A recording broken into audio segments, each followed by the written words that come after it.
En este trabajo vamos a estudiar los músculos que movilizan el complejo del hombro, haciendo hincapié en la articulación escápulo-humeral. Como hacemos siempre en los videos de miología, previamente vamos a compartir algunos principios básicos y elementales que nos van a permitir entender la lógica del movimiento humano.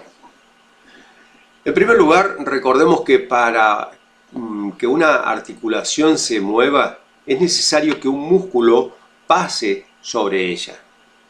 Y que todo músculo, cuando se contrae de manera heterométrica concéntrica, se acorta, es decir, disminuye su longitud.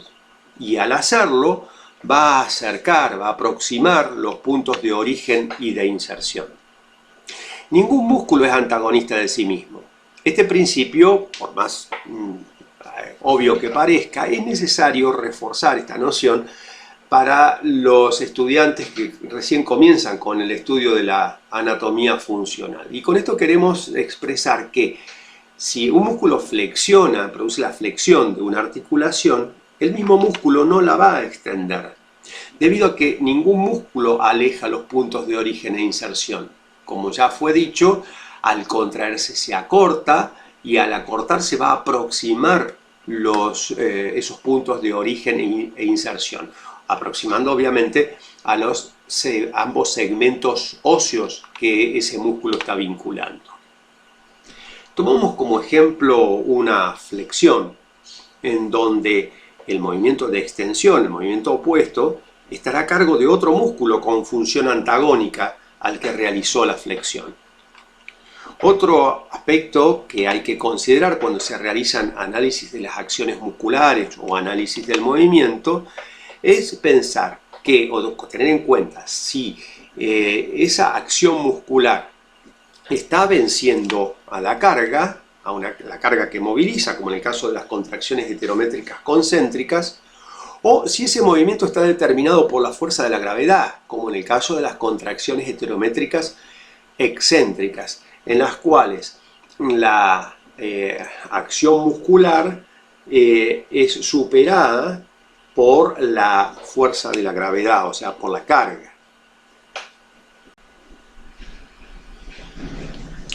Antes de comenzar con la descripción de los músculos que movilizan el complejo del hombro, recordemos algunas características de la articulación glenohumeral.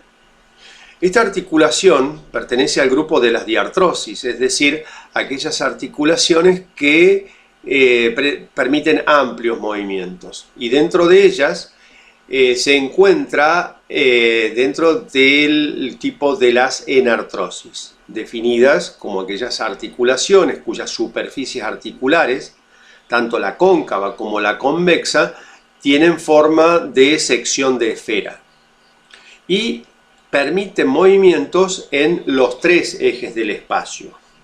Los movimientos de la articulación glenohumeral que resultan funcionales al complejo del hombro son 7. Comencemos con antepulsión y la retropulsión, que son dos movimientos que se desarrollan en torno al eje transversal y son percibidas en el plano sagital. Los movimientos de abducción y aducción son dos movimientos que se desarrollan en torno al eje sagital y son percibidos en el plano frontal o coronal. Por su parte, los movimientos de rotación interna y rotación externa se realizan en torno al eje vertical o longitudinal y se perciben en el plano horizontal o transversal. El movimiento de circunducción es un movimiento complejo que involucra a los ejes y planos antes mencionados. Comencemos por la descripción del pectoral mayor. Este músculo es un músculo amplio en forma de abanico, el cual presenta un origen bastante extenso, que comienza en los 2 tercios internos de la clavícula, continúa en el esternón y se ancla también a los cartílagos costales. La inserción de este músculo es en la cara externa del troquíter, que como se podrá ver después, esta inserción, el músculo cubre a la inserción del músculo dorsal ancho, que como veremos es en el troquín. Esto es importante luego para analizar los movimientos, tener en cuenta que la inserción del pectoral mayor pasa por sobre la inserción del dorsal ancho hasta alcanzar la cara externa del troquíter. De ahí van a surgir entonces las acciones musculares y elegimos esta figura porque expresa la resultante de la integridad de la acción muscular. Queremos decir con esto que en este movimiento que nos muestra la figura, los puntos de origen e inserción se encuentran a la menor distancia. ¿Cuáles son los movimientos que va a determinar la contracción de este músculo? O sea, el acortamiento de este músculo cuando aproxime punto de origen a punto de inserción. Los movimientos van a ser de antepulsión, como se observa en la figura, de rotación interna, esto es importante tenerlo en cuenta para analizar los movimientos, especialmente cuando se analizan movimientos en la natación, en el gimnasio, cuando se hacen los press de banco con mancuernas, con pesos libres. Y la otra acción que también se hace evidente en la imagen es la aducción. En síntesis, la acción del pectoral mayor es antepulsión, rotación interna y aducción. Otro músculo que moviliza este complejo del hombro y particularmente la articulación glenohumeral o escapulohumeral es el deltoides, que también tiene un amplio origen en el cual se pueden identificar unas anterior, unas medio y unas posterior. El anterior se origina en el tercio externo de la clavícula, en el tercio lateral de la clavícula. El as medio en el acromion y el as posterior en la espina de la escápula. De ahí los tres haces van a confluir en su inserción, que es la tuberosidad deltoidea del húmero. Y la acción de este músculo estará en relación a los diferentes haces, al involucramiento que los diferentes haces tengan en el movimiento. Es así que el as anterior va a ser responsable de la antepulsión y la rotación interna. Cuando hablamos de las acciones musculares siempre repetimos lo mismo. Esperamos que estas acciones musculares puedan ser deducidas, se puedan inferir a partir del conocimiento de los puntos de origen e inserción, aplicando los principios que enunciamos al comienzo de este video. Es decir, que cuando el músculo se contrae se acorta y al acortarse aproxima a la menor distancia al punto de origen e inserción. Si aplicamos este principio que acabo de expresar, vamos a poder deducir y entender como lógico que la acción de este as anterior sea la antepulsión y la rotación interna del brazo. El as posterior, siguiendo la misma lógica, va a ser responsable de la retropulsión y la rotación externa, en tanto que el as medio va a producir la abducción de la articulación escapulohumeral. El músculo coracobraquial. Su nombre ya nos indica varias cosas, los puntos de origen e inserción, es decir, que el origen se va a localizar en la apófisis coracoides y la inserción en la cara anterior de la diáfisis humeral, en la zona braquial. La acción de este músculo es la antepulsión y la aducción. Vamos ahora al bíceps braquial, pero recordemos lo que también venimos diciendo acerca de la definición de todo bíceps, que es un músculo que presenta dos orígenes diferentes, dos vientres musculares, llamados también bastos o cabeza, un tendón común de inserción y un punto de inserción ósea donde se inserta ese tendón común. Eso como concepto general de bíceps. Ahora vamos al análisis del bíceps braquial, que es el que nos interesa. Este músculo presenta dos orígenes, bueno, un poco por la definición que acabamos de expresar, que van a definir a una cabeza larga y una cabeza corta. La primera de ellas se origina en el tubérculo supraglenoideo de la escápula. Inmediatamente por sobre la cavidad glenoidea hay una pequeña saliente, recordemos la osteología de la escápula. Esa pequeña saliente se llama tubérculo supraglenoideo y ahí en ese tubérculo, en esa saliente que está por sobre la cavidad glenoidea, es donde se origina la cabeza larga del bíceps braquial. Por su parte, la cabeza corta se va a originar en la apófisis coracoides. Y desde ahí ambas cabezas van a confluir en la tuberosidad bicipital del radio. Las acciones de ambos vientres del bíceps braquial van a estar en relación también a lo que decíamos al principio, aproximar punto de origen a inserción. Es decir, que la cabeza corta va a aproximar la tuberosidad bicipital del radio a la apófisis coracoides. Podemos observar ese trayecto vertical prácticamente, casi vertical, que es lineal, que une la coracoides con la tuberosidad bicipital del radio. Entonces es lógico interpretar que cuando ese músculo se contraiga, se acorte, aproxime la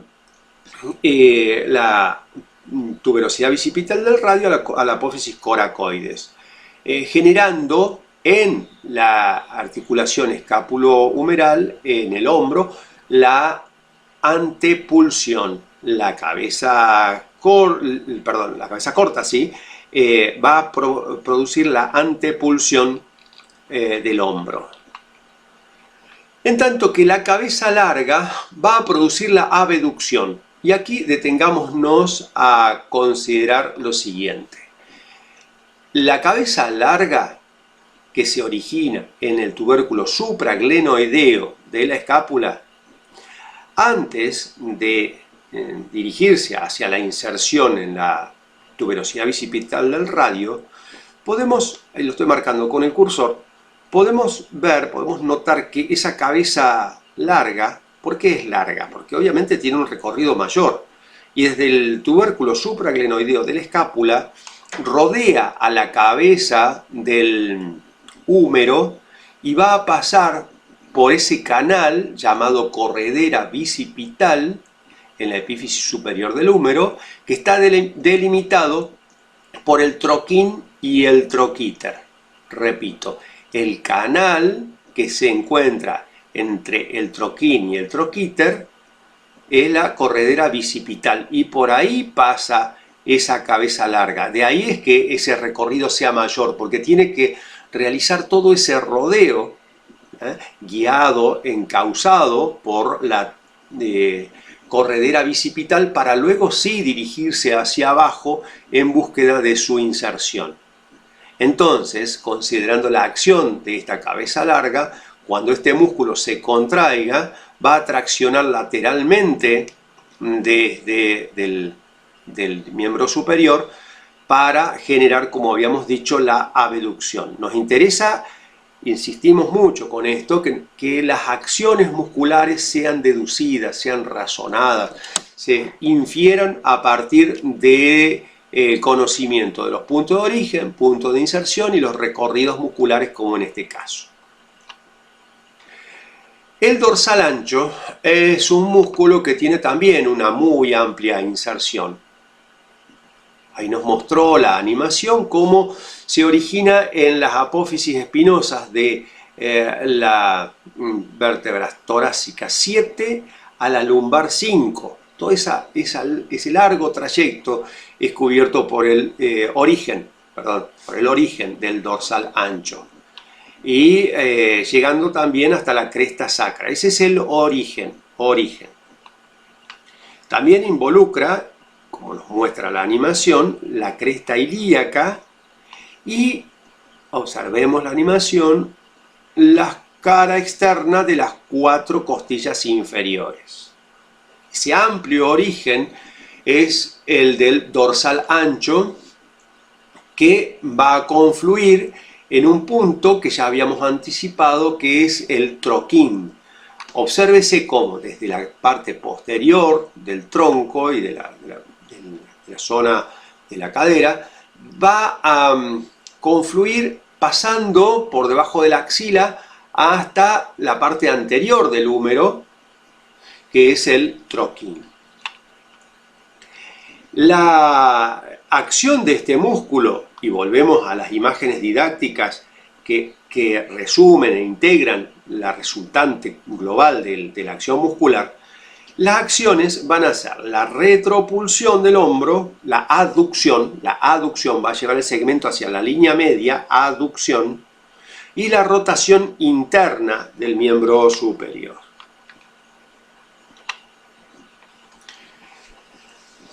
Para estudiar los músculos que siguen a continuación, vamos a explicar un concepto funcional que se denomina manguito de los rotadores. Ese manguito de los rotadores es un conjunto de músculos que, además de movilizar la articulación escapulohumeral, va a contribuir a estabilizar la integridad del complejo del hombro.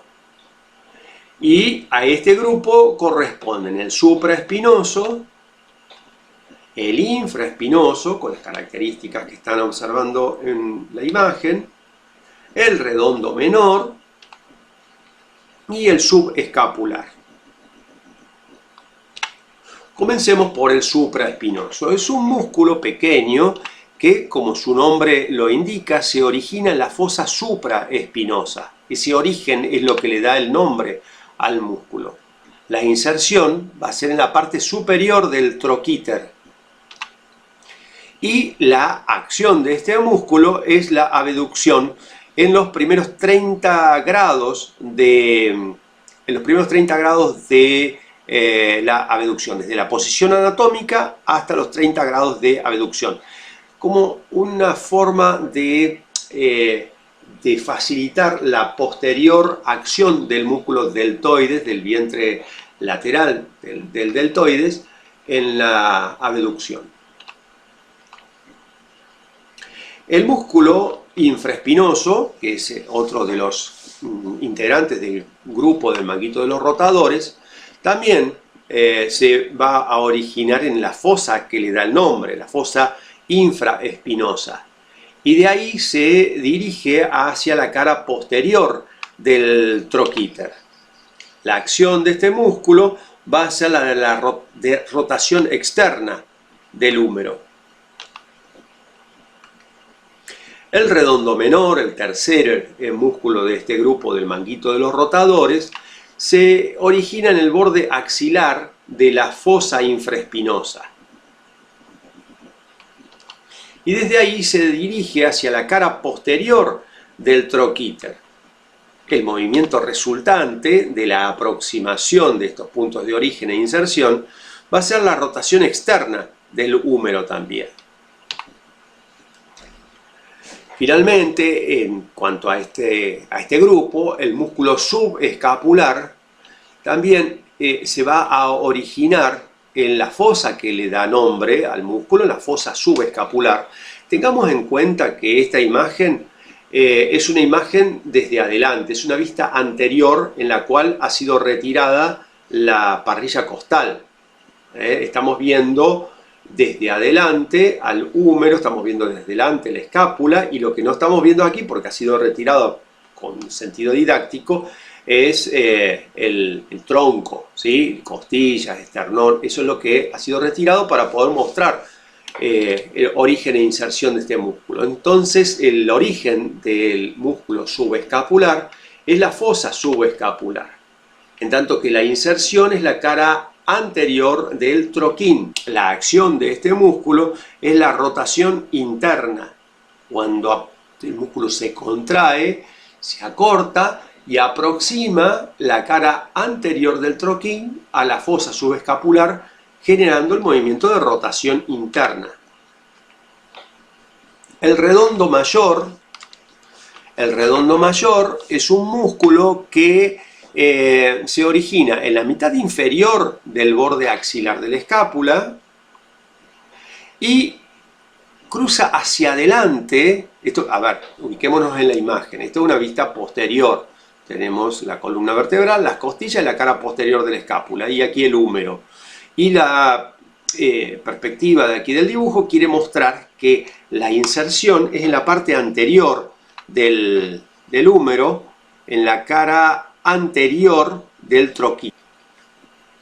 La acción de este músculo va a ser similar a la del dorsal ancho. Es decir, que cuando este músculo se contraiga, aproximará punto de origen e inserción, o sea, aproximará el troquín al borde inferior del borde axilar de la escápula, y esa contracción va a determinar los movimientos de retropulsión del hombro, aducción y rotación interna. Otro músculo importante que tiene la función de estabilizar y fijar y movilizar también a la escápula es el serrato mayor. Este músculo se origina en el borde medial de la escápula. A ver, aquí tenemos una vista superior, una vista cefálica. Aquí vemos la columna vertebral, las costillas, atrás la escápula. Y esta imagen nos sirve para identificar con precisión el origen, o sea, el borde medial de la escápula. Aquí tenemos una vista superior de la escápula y en ese borde medial, ese borde que está orientado cercano a la línea media, ahí es donde se origina ese serrato mayor. Por su parte, las inserciones de este músculo van a ser las costillas verdaderas y falsas, es decir, las primeras 10 costillas. La acción de este músculo es la abducción escapular y el campaneo externo cuando actúan las fibras inferiores de este músculo. Veamos algunas interacciones musculares entre el subescapular en este caso y el serrato mayor. Aquí podemos observar cómo el subescapular, ¿sí? Aquí lo tenemos, a ver, explicamos la imagen primero. Columna vertebral, costillas, aquí tenemos la vista superior de la escápula y aquí tenemos la cabeza del húmero, el troquín y el troquíter. El subescapular originado en la fosa subescapular que se va a insertar en el troquín. Y podemos observar también cómo el serrato mayor, que se origina en el borde medial de la escápula, se dirige hacia las costillas. Entonces también podemos observar que entre la escápula y las costillas y la parrilla costal existen como separación dos planos musculares, el del serrato mayor, que estoy marcando, estoy señalando con el cursor, y el del subescapular. La acción integrada de estos dos músculos va a permitir entonces un movimiento de empuje, fijando la escápula para que pueda realizarse ese movimiento de empuje, llevando a la escápula hacia el lateral, en un claro movimiento de abducción, separando la escápula de la línea media. Esto lo podemos ver habitualmente en los movimientos llamados de lagartija, de flexión de brazos, como denominación del ejercicio, ¿no? Pero esto es fundamental, estos dos músculos, el serrato mayor y el subescapular, son fundamentales para estabilizar la escápula. Por su parte, el trapecio es otro músculo que junto con el subescapular y el serrato mayor contribuyen a la estabilización de la escápula para la realización de los movimientos antes mencionados. El El origen de este músculo es bastante extenso, comienza en la base del cráneo, en la línea occipital inferior, que vemos ahí marcada en color, y se extiende por las apófisis espinosas cervicales y las torácicas hasta la 10ª apófisis espinosa de la vértebra torácica. Su inserción es en la espina de la escápula. Todos estos haces confluyen en la espina de la escápula y en el acromion. Ahí se ve el acromion marcado en color azul, y como se puede observar, las direcciones de las fibras de este músculo nos permiten identificar tres tipos de dirección: fibras ascendentes, fibras horizontales y fibras descendentes. Cuando la contracción de este músculo es integral, o sea, cuando hay una acción conjunta de las fibras ascendentes, horizontales y descendentes, vemos que el movimiento resultante es la aducción de la escápula, es decir, la aproximación de la escápula a la línea media. Cuando vemos un predominio de las acciones de las fibras ascendentes, el movimiento que resulta es la elevación de la escápula y un campaneo externo. Y finalmente, las fibras descendentes van a determinar un descenso de la escápula y también van a contribuir al campaneo externo. Esto lo podemos explicar o se puede entender fácilmente si uno ve el origen y la inserción de este músculo, recordando lo que decíamos al principio del video: cuando un músculo se contrae, se acorta, y al acortarse aproxima el punto de origen e inserción. Como los puntos de origen están en la línea media y la inserción están aquí en la espina de la escápula y el acromion, cuando las fibras descendentes traccionen en dirección a la columna, van a determinar esto que decíamos anteriormente, que es el descenso de la escápula y el campaneo externo. Si este video te ha resultado de interés, te pedimos que nos acompañes con un me gusta y te suscribas a nuestro canal. Muchas gracias.